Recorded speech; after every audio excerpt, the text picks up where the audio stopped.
Good evening and happy Thursday, friends. Welcome to another edition of our Thursday night mystery wine blind tasting here at Field and Main. Ooh, this one's quite unique. It's already got a very pronounced signature right off the nose. Who's with? Who's joining in? Who gets to play along? There's a deep and rich and liqueur macerated kind of raisin quality to this one. There's a powerful punch right off the bat. It's got that power and that kind of depth of flavor that is appropriate, I think, for a cold, frosty day. As we woke up and ventured in today, there was frost all over the cabanas, all over the ground, all over the plantings around the cabanas, and on the grass just outside in front of the street. And so a frosty, chilly day where I guess now we've made a transition from summertime into more winter elements. We had a little bit of a fall, not much in the way of falling leaves, but certainly a fall in terms of a long sort of Indian summer warmth that never actually produced a lot of leaf change and color change. And so we're seeing now green leaves and some yellow ones just drop. I guess we're headed toward winter. Such as it is, it's been a beautiful crisp day and chilly being outside. So coming inside to what appears already to be a fairly robust wine is welcome. So who might be here? If you're here, chime in, let us know that you're joining us. Kristen's here, wonderful, hello. And Johnny.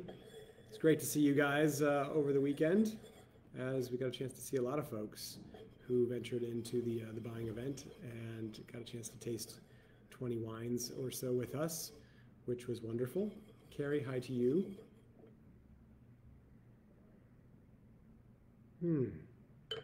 What do you think, guys, as you're smelling this, looking at this right off the bat? What do you see? Rob and Kathy, hello. Good evening to you guys. Delighted to have you with us. It's changing a lot. So this is a great example of a nose that is very pronounced, right? It's not shying away from offering things on the nose. It's quite pronounced. So if there's any question, we've tasted some wines where we have to work a little bit, where it's muted a touch. It's present, there are notes, but they're not overt. And this is a great example for you to catalog in your mind, not only the wine itself, but what it's like to experience a wine that has a very pronounced nose, one that immediately starts to suggest things right off the bat, one after another in kind of staccato fashion. So, Candy, Kathy, Terry, and Kevin, good evening to you. Welcome. And John and Ann, always a pleasure to have you with us. Delighted you're able to join in this evening. For those of you that have the wines, let's go. What do we see here? What are you looking at? What kind of color is here?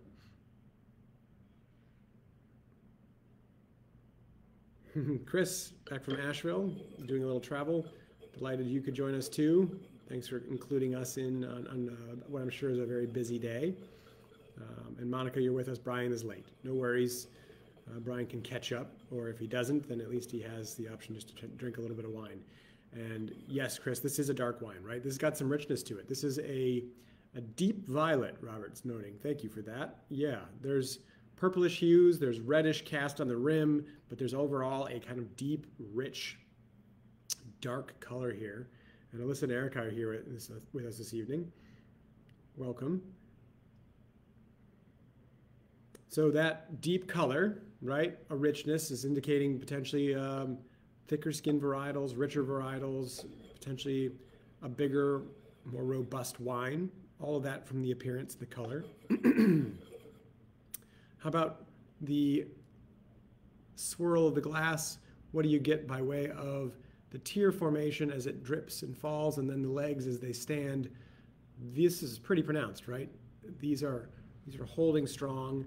They are forming slowly, dropping slowly, and then maintaining their shape. So this wine probably has a little bit of viscosity.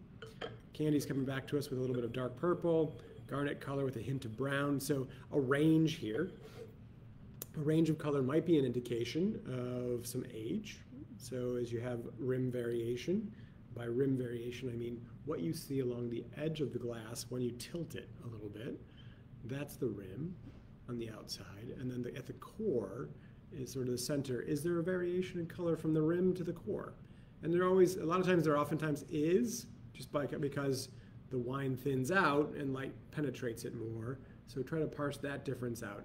The color here, though, you can see it has a little bit of a watery rim or watery meniscus, and then sort of that reddish color coming around that maybe a little bit more of a ruby element, but it's got a purple tinge to it. And then the core of the wine itself is more on that sort of deep purple, that deep violet element. There's a garnet element here too, where that reddish element blends in with that purple and kind of becomes blurred.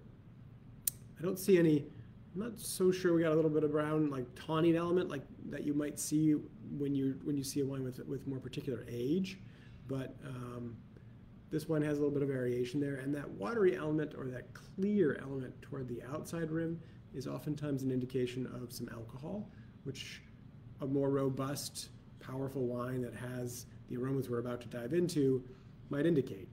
So Trish, Andy, and Kathy, welcome. We're just getting into this richer, deeper, kind of darker purple wine that has some thicker tears and slow-forming ones at the very least, and ones that maintain their shape into legs. And so let's dive in. What do you smell? Wow, this is even changing since I first poured it 6 minutes ago.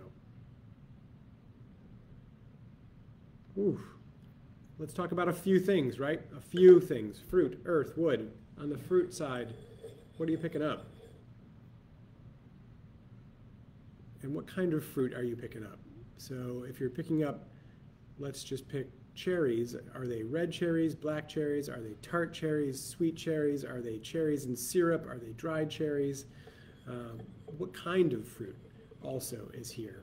And the kind of fruit, that answering that type of question oftentimes leads you at least closer to a climate. And so if you're talking about, wow, I smell raisinated, as I did, right? I smelled like cocktail cherries. I smelled like dried cherries, like the cherries we use in our red lantern that we soak in vermouth. They have this kind of reconstituted, ripe, raisinated, dried cherry quality to it that I pick up here. And then there's this, so there's a grapey quality to this, like a raisiny quality, and a dried cherry element from candy. Yes, thank you. It's dried, right? The character here. Fig, dried, or really ripe, robust, dark fruit flavor. I like the fig. Is anybody picking up here on the nose the alcohol? There's an alcohol element. This is boozy to me. There's a burn as you inhale deeply up the nasal passage that is alcoholic. Kind of like inhaling a little bit, not inhaling directly, but the aroma of alcohol, right? You wipe off a surface with alcohol and that smell. There's or even just vodka, for example.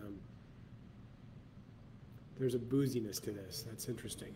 And so right off the bat, a profile begins to be formed with a dried fruit character, the raisin character, the dried cherry, the fig, ripeness, substantial legs and tears, right? The substantial color, richness, robustness, relatively opaque, right? You can't really see through this. This is pretty dark, deep, intense.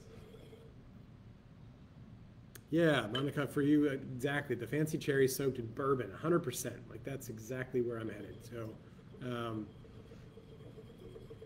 yeah, and Tristan's noting that Johnny smells heat, and I agree with that. There's heat here, and that heat can come from the alcohol, which is a derivative potentially of a warmer climate, right? Or at the very least, something that's been allowed to hang for a while and get some real ripeness. But when you smell something like this, what are you thinking? Where do we go in the world?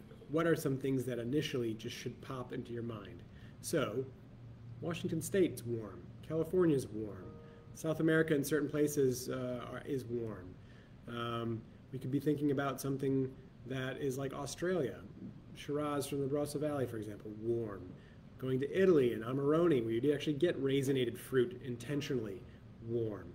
And so right there we have a half a dozen places to think about, and those places present, in some cases, specific varietals or wines, in other cases, a number of wines that you can consider. But that's what you're kind of thinking about right away. Whereas we're looking at this wine, and if we were starting to think, gosh, should we consider Pinot Noir from Oregon? Not really, not likely. The cherry element certainly is there, but no. So we've already narrowed the world of wine down to a few places that that we can concentrate on. So it's changing further. I get a little bit of. Do you pick up on kind of a cheese rind element, almost an aged cheese like Parmesan, something like that? That's got a real concentration of flavor, not a lot of creaminess to it. Maybe it's not so much Parmesan; it's like Pecorino. There's an animal-y element, but it's lactic. It's a little bit milky to me. There's also a toastiness. So we talked about fruit, earth, wood. Fruit, we've gotten kind of spades in the dried side of things. The earthen elements, are you picking up anything that would be earthen? And that, for me, might be that sort of animal, cheesy element. And then anything woody. Is there toasted seeds, nuts, spices, cedar element?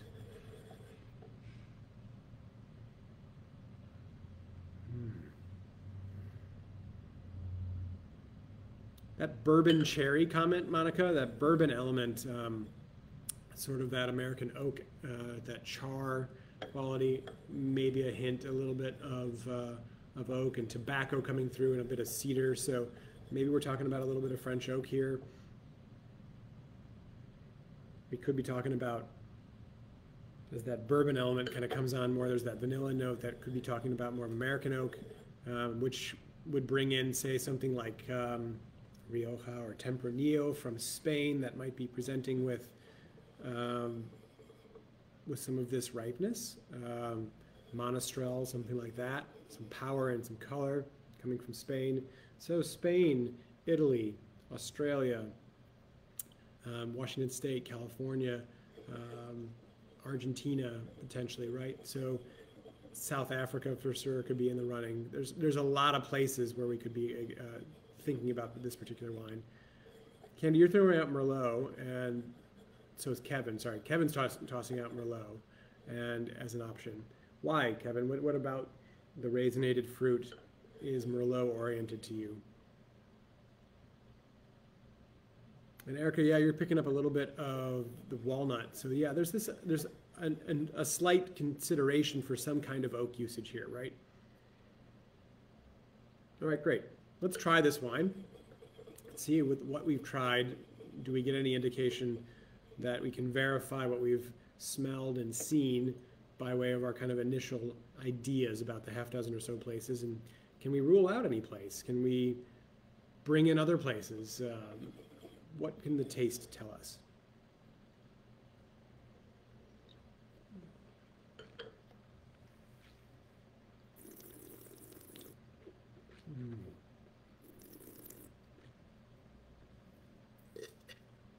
Ooh. Wow. That's a beast, isn't it? Terry's noting a potential Cab blend out of France. So a Bordeaux blend that's dominated by Cabernet. Maybe we're talking about like a Maturin that has a little bit of Cabernet blended into it and some Tannat. This could be in that power range. Kristen's noting that maybe this has got a dry, rocky kind of soil profile. This has some tannins. As I read your note, Chris, I registered the tannins in the glass, and that's what caused my eyebrows to raise. There's some power here. More old world than new. And why? Chris, tell me a little bit about that comment. Kevin associates Merlot with more of a subdued fruit and earthiness. So I don't know if this fruit is subdued, but if you mean by that more like not fresh, it's in the dried category, then yes. Merlot can present some of that. I oftentimes get less of the cherry quality and more of sort of a plum note with Merlot, but not always. And there's a variety of Merlot for sure, so we can keep Merlot in the running for sure. And maybe a blend with Merlot and Cabernet. For sure, if you're saying kind of cab blend from Bordeaux, it's going to have some Merlot in it, likely. Very rare for it not to. The Tempranillo idea coming through for Chris and for Ann and John. And to respond to the question about old world, there's sort of this depth of tannins and the balance of the fruit and the earthiness is more old world than new for Chris and his experience. It's ripe though.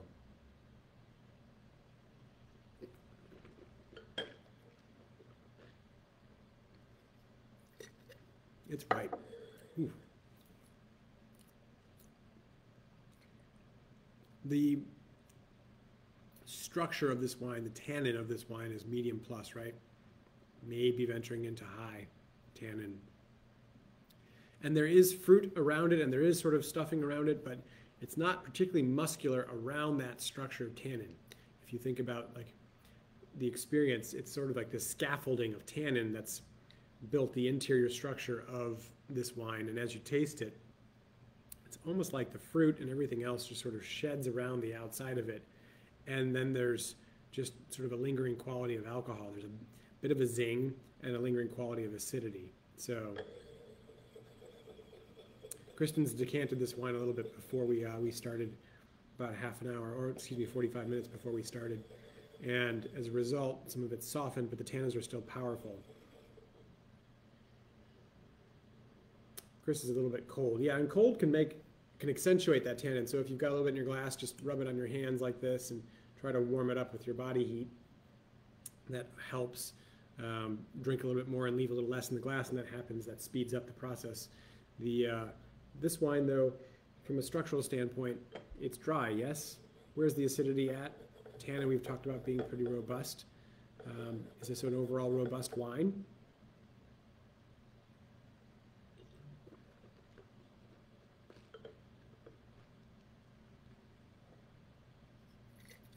Robert is noting that he thinks it's a little bit sweeter than a wine with this kind of tannin would be. Now, it's hard to parse out this with this type of wine with this kind of tannin, but it's not particularly sweet. It might have a tiny bit of residual sugar, but it's a dry wine, and you get that at the very end of it. It doesn't linger sweet, but that alcohol and that dried fruit really plays with you on the first 7/8 of the experience of this wine, especially in the sort of latter third where it has this kind of lingering quality of the just eaten raisin, right? Where you have this sweetness that's on the palate. That's there, but then it dwindles to a point where it's quite dry and there isn't a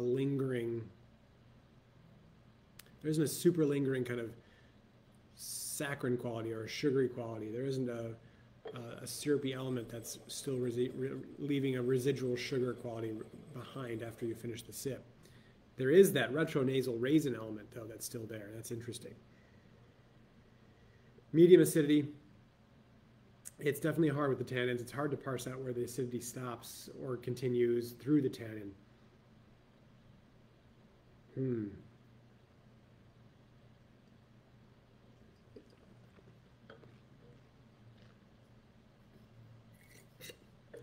Yeah, this is powerful. Whew. Almost difficult to open my mouth. There's tannin everywhere. Okay, so with this profile, right? Deep purple, ruby elements, a little variation toward the rim, higher alcohol, which we get on the nose and perceive on the palate. High tannin, medium plus at the very least, but medium plus to high tannin, medium acidity. Fruit character is raisinated, it's dried. That element is a great tell, I think, for potentially what this might be, or where we should look for this anyway.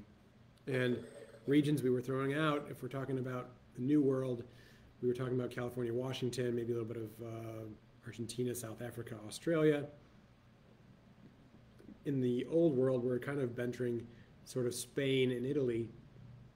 Spain got a couple of good solid votes, and we had the idea of sort of a Cabernet blend in France, and maybe a little less about Bordeaux, but more about southwestern France and Cahors from Malbec from Cahors, right? Or maybe we're talking about a Maturin that would give us tons of tannin in the way of the Tannat that's blended oftentimes with Cabernet. And so maybe we're drinking a little bit of Maturin here.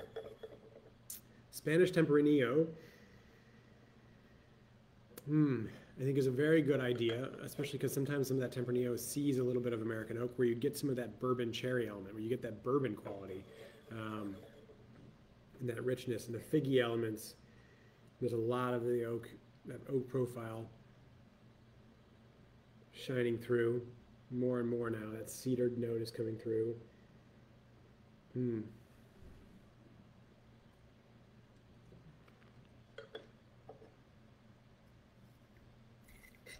We've been surprised before by the age of a wine and with respect to the power of a tannin.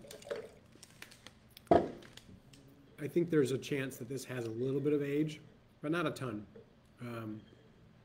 That tannin was really up front, center, and through the finish. And I don't know that it wouldn't have just kind of taken a little bit of that edge off and softened with some time. And so I think we're in the range we normally find ourselves in these tastings, even though we had a 2013 Syrah, right, and we were completely wrong. But 3 to 5 years, sort of in that 4 to 6 year range, maybe. So a Reserva or a Crianza. Reserva would give us a little bit more aging to the wine and potentially a little bit more ripeness, maybe. So I like the Spanish Tempranillo idea because it checks the boxes. Carrie, your first thought was Primitivo.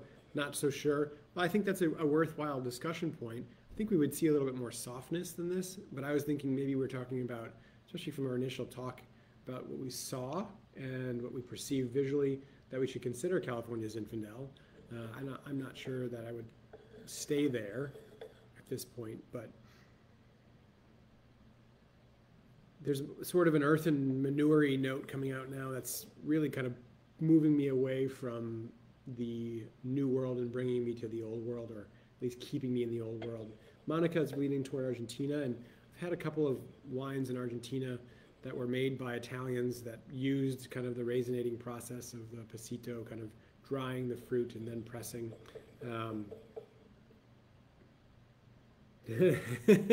A bourbon-aged Bobal. We've had Bobal again. If Choni did us with another Bobal, I don't know. We need the Swanbergs who called Bobal that day, I think. Argentina, Monica, are you thinking Malbec or a blend, something Bonarda, something like that? What?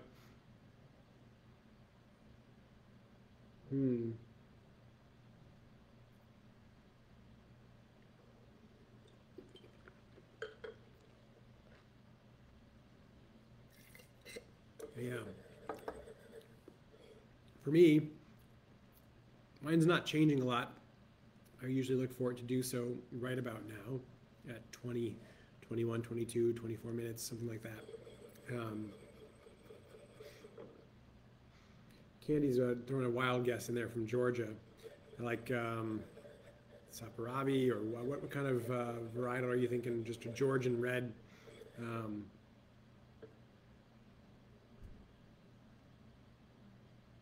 That would be kind of neat. I had not enough experience to be definitive on that for you there, but I think I'm venturing back and forth between sort of that Maturin call, the Cabernet Tannat kind of blend because of the tannin and the profile, or Tempranillo from Spain, and something pretty warm. I don't know if this is Rioja or not, but it could be. Maybe this is Reserva.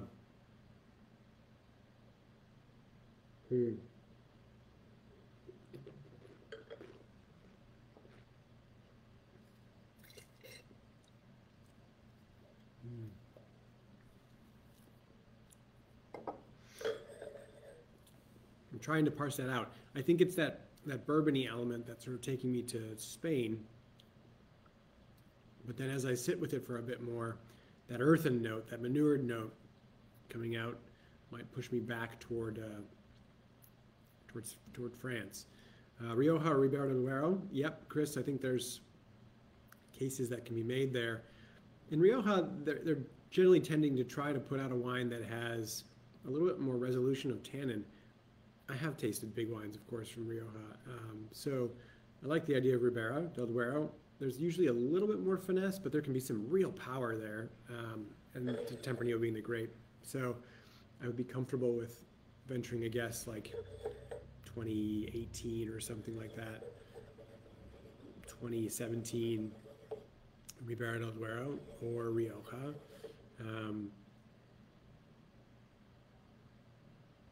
But I think I might go.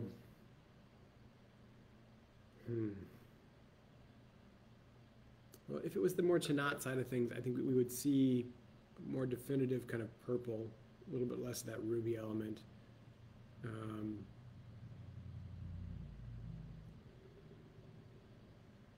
Yeah, I think I'll go back to Spain. So yeah, I like the idea of maybe Rioja, 2018, 2017.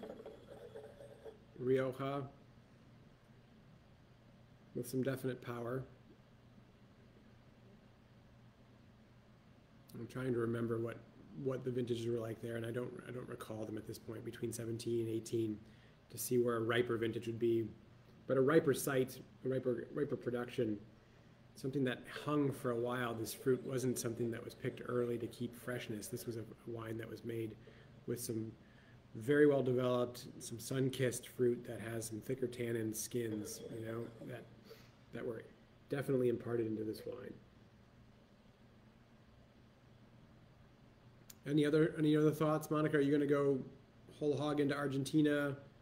Are we still thinking, some of you, that we should be in France with Bordeaux blend or with Cabernet blend or Merlot blend or Merlot straight? Remember we had that, it was a Languedoc, right? Merlot that had a pretty powerful pronounced tannin profile. So kind of if we're hanging out in southern France and in kind of more northern elements or north central kind of Spain, I think, again, we're sort of zeroing in, as we've done very well in the last several weeks, of getting to a place with relative comfort. And then if we miss it by an exact region or locale, it's not by much, it's not by very far.